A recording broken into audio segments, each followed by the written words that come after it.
అమరావతి దేవాలయం పక్కన కృష్ణానది ప్రవహించడం వెనక ఒక పెద్ద రహస్యం ఉంది. మిగిలిన క్షేత్రాల్లా కాదు.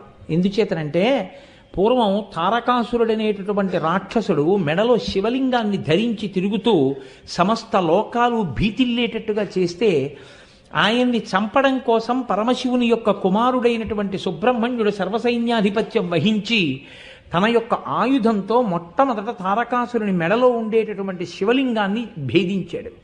శివలింగం విషయంలో పెద్దలు ఒక మాట చెప్తారు, లింగం అరిగిపోయి ఇంత ముక్కున్నా అదే లింగం.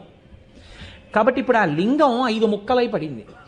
5 ముక్కలు ఎక్కడ పడ్డాయో అక్కడ 5 ఆరామములు వచ్చాయి. అవే సామర్లకోటలో భీమారామము, ఆ తర్వాత తూర్పుగోదావరి జిల్లాలోదే దక్షారామము, పశ్చిమ గోదావరి జిల్లాలో క్షీరారామము, ఆ తర్వాత అక్కడే ఉన్నటువంటిది ఆ గునుపూడి భీమవరంలో ఉన్నటువంటి ఒక ఆరామము, ఆ తర్వాత